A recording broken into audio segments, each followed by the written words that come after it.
Hello and welcome back. We've had a lot of trade talk over the weekend, but I think everybody forgot whose league this is. Connor McDavid is the best hockey player many of us will ever get a chance to watch, and he just had a week of video game performances back to back to back. 11 points in 3 games, 6 goals, 5 assists, 4 power play points, 2 shorthanded points, 23 shots, and 6 hits. Yes, 2 hits per game for Connor McDavid, the best player on the planet. But none of this information helps you out now. So let's look at the top performers from last week. 3 forwards, 2 defense, 1 goaltender, and a couple of honorable mentions who are under 50% ownership that you can add to your team to help you get into the playoffs. As I just mentioned, there will be several honorable mentions, a bonus feature at the end looking at the Data Draft Rankings risers, and a top secret double bonus, which I'm not going to reveal until the end. But let's start off with the top forwards, and we'll start in a place that kind of hurts because they beat the Rangers this week, but TJ Oshie. He was the 6th best player in category leagues last week, 31% owned, center right wing, dual eligible, which is really nice for positional flexibility. On the week, 4 games, 6 points, 4 goals, 2 assists, 2 power play points, 13 shots, and 9 hits. On the year, not that crazy in terms of his point production, 26 points in 44 games. 7 power play goals is nice, though, because he's in that bumper spot on the PP1 for Washington. A -10 is not great, so if you have plus-minus, that's a little bit of a detractor. But if you look at his hub, he's a big hitter, 85th percentile in hits, and that's a big hitter for a guy who is offensively productive. So 89th percentile in goals, 0.33 goals per game, 85th percentile in shots, 82nd in power play production. But here's the thing. Right now, he's second line with Dylan Strome and Sonny Milano. He's on PP1 in that bumper spot. His 5-year point per game average is 0.7. So he's below that by a considerable margin, and his career high is 0.81. So he's below that by even more of a margin. So he still has room to improve on these stats. And the main reason the main part of the game that he plays that could improve is his power play production. So in the past 2 seasons, he's been a .22 and a .32 in terms of his power play points per game. So he does have some room to improve there, especially if they can get John Carlson back in the near future. That will help their power play in general. Health is the only concern when it comes to TJ Oshie. Say JT Miller, TJ Oshie, JT Miller, whatever. Why don't they just use their full names? Anyways, goals are about as good as they're going to be. Points could come up slightly. Power play points being the main driver there. The only issue other than health is that the Caps only have 2 games this week. So his hot streak may cool off by the time you want to add him because there is not a lot of volume this particular week. So keep this in the back of your mind as a potential waiver add going forward. This may not be the week, but he is very complete. He's a 75 on the Data Draft Player Hub, so that means he covers a lot of categories. As you can see here, he's not below 55th percentile in anything except for blocks, which is right there. But nonetheless, very complete player and an excellent week from TJ Oshie. And that brings us to the second player this week, and that is Mikael Backlund, however you want to say it. 8th best player in category leagues last week. I mentioned him last week on the weekly video as one of the 2 best Flames ads, and at that time, he was 21% owned, so he's now double that. Just another reason to grab these guys quick once I highlight them. A 3-game point streak, and then he had a 5-game point streak. This 1 game here against Ottawa with no points is the only thing keeping him from an 8-game point streak. So this is a very productive, longer-term play in terms of Backlund's production over the past month or so. You can see here 5 points in his last 4 games. Last week, 2 power play points, 17 shots, and 8 hits. So that's a nice little bump there. He's not usually getting 2 hits per game, so he was a little bit more anxious this past week. On the season, 41 points in 60 games is not bad. That's 0.69 points per game. The main reason you would own him is shot volume. 95th percentile in shots, 3.2 shots per game. That's elite level. So if you're in a points league that has 1 point per shot, that's definitely going to help out there. 85th percentile in assists, 80th in goals. A little bit low on the power play production. He's not usually one of their set pieces there. The power play doesn't necessarily run through him, but he does chip in every now and then. 5 power play points on the year, 2 in the past week. So that is encouraging that he's starting to score on the power play, but he also gets some shorthanded points, 3 shorthanded points on the year, and 2 game winners. And then on top of that, he's a plus 18. So that's really excellent production, especially when Calgary's been leaking goals. To see him as a plus 18, I know that's not the best stat, but just showing you that the play is in his favor when he's on the ice. Just a quick reminder, you can access these player and goalie hubs in the Patreon link in the description below for just $3 a month. Just updated the player hubs over the weekend. The goalie hub will be next. And these are valuable tools as you head towards your playoffs if you're trying to get in. And if you're trying to set yourself up for your playoff matchups, these can make or break your waiver claims and give you a little bit more info to work with when you're making those waiver pickups. That brings us to our third forward of the week, and that is Max Domi, just barely qualifying at 50% owned. I believe in the middle of me making this video, he went to 51%, but I'm going to count it anyway. My channel, I can do what I want. 87 on the no hits and blocks hub. I mentioned this in the weekly video yesterday, so he's not getting a lot of hits or blocks coverage, but everything else is really nice. The power play production, 90th percentile, 88th in assists, 86th in goals. The shots are okay, 2.2 shots per game.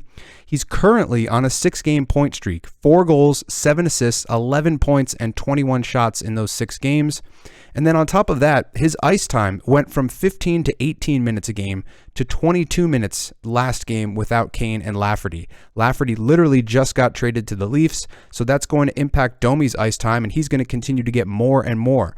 Not just more ice time, but more chances on PP1, on the top line. The whole offense is going to have to run through him, and albeit it's not a great offense, but somebody's got to score some goals for Chicago, and it's going to have to go through Max Domi. On top of that, you get really good positional flexibility, center, left wing, and right wing, so he can get in your lineup a lot more often, so that's going to help you there. He's got 4 game winners on the year, and that could potentially improve from here, as I just mentioned, with the increased ice time, especially late in games. 16 power play points is really good as well. If you look at his 5-year average, 0.60 point per game, so he's well above that right now. His career high is a 0.87, so he's slightly below that, and that was the year he put up 72 points in 82 games with Montreal. So he could actually eclipse that, given the amount of ice time he's going to get down the stretch.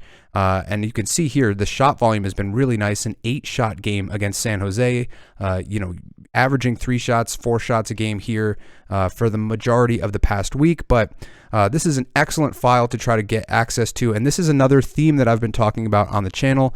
Really good players in great opportunities on bad teams that are going to play spoiler down the stretch. So this is basically the first most important case file in that argument is Max Domi now getting that opportunity. As I just mentioned, 11 points in his last 6 games and on a 6-game point streak.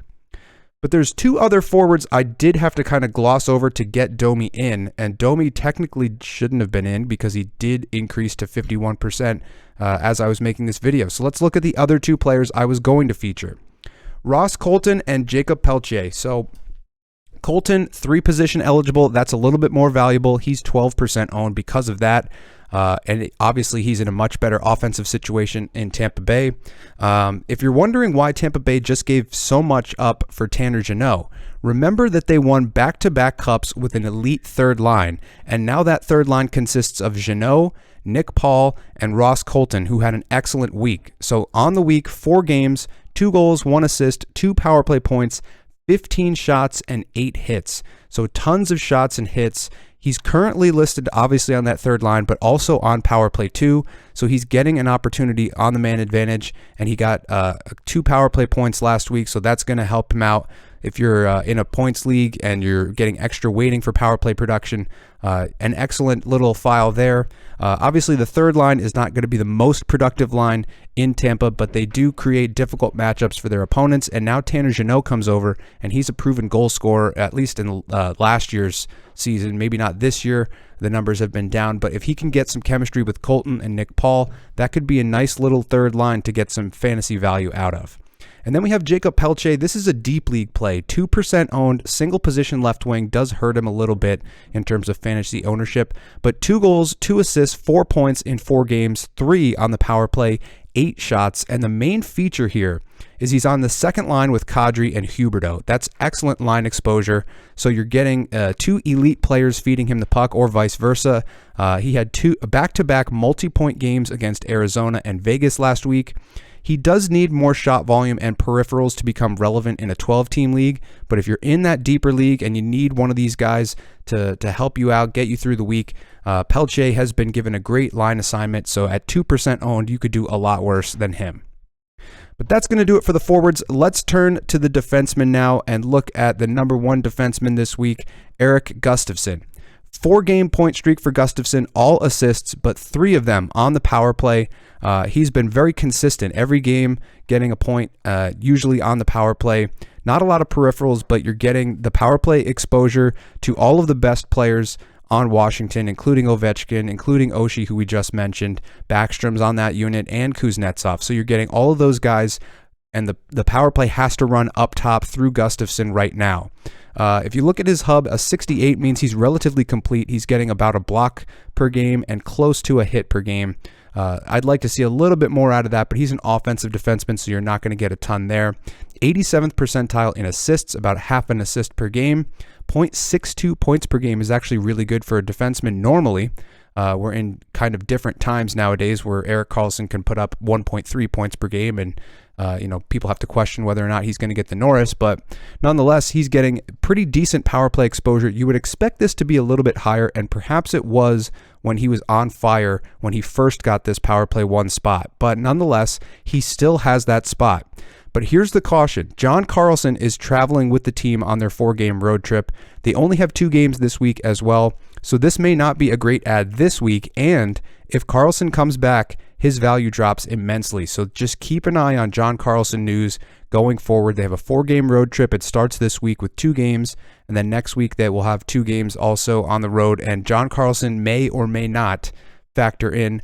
The latest update was on February 20th, saying that at the end of that month, which is basically now, they would reevaluate his situation. And now that he's traveling with the team, I imagine that they evaluated it and he's getting back in at some point. So that's good news for me. I own John Carlson, but nonetheless, we have to look at what Gustafsson has done basically as a replacement level power play quarterback, getting it done this week with 5 assists in 4 games.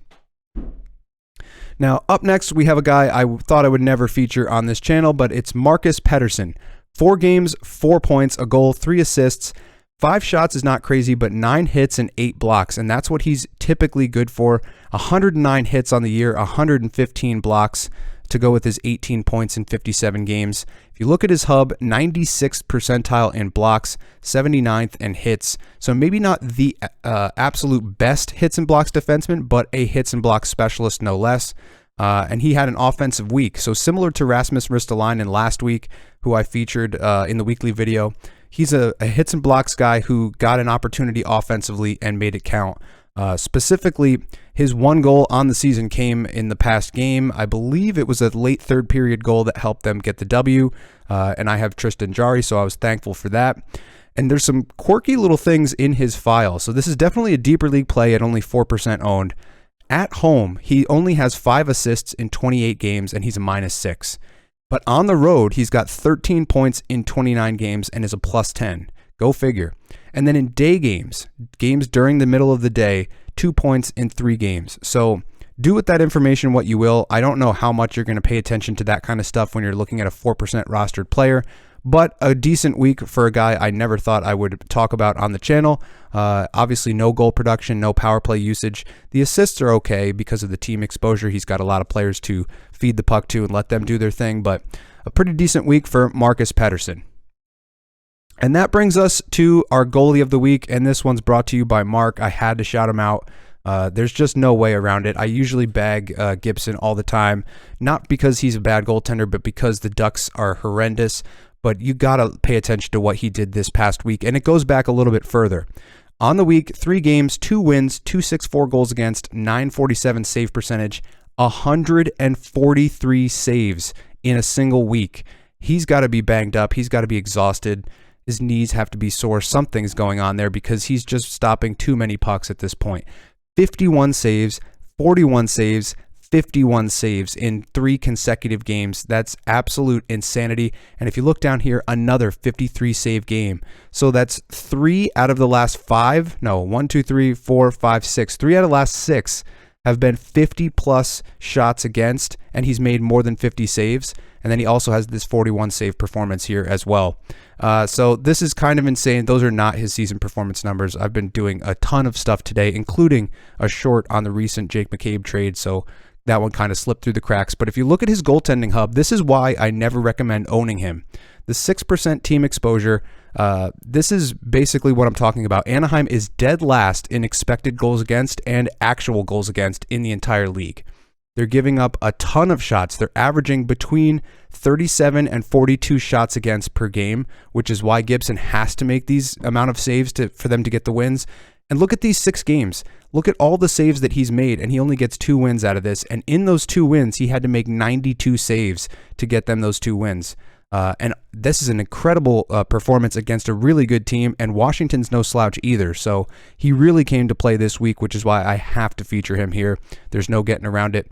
This was updated last week. I'm sure his save percentage is up a little bit now, and so is his goals saved above expected, because in 1 week he went from negative 10.7 to negative 4.3. He's now 18th worst in the league, so he was a lot worse than that prior to this. But he's definitely got the talent. He just does not have the team around him to make him fantasy relevant. But if you're in a points league that weights actual saves, like total save volume, then you definitely do need to own him, because even if he loses, if he's putting up 51, 53 saves at any point during your season, you're getting probably 15 or 20 points for that, depending on the weighting. So he is still relevant in points leagues with total saves. So that's what's potentially keeping his ownership so high at 43%. But an excellent week for John Gibson nonetheless. And that brings us to our bonus segment, the risers on the Data Draft Player Hub. So what you're looking at here is the amount of change between last week and this week on the Data Draft Player Hub. And the guys that I've highlighted are guys that you're going to potentially want to own.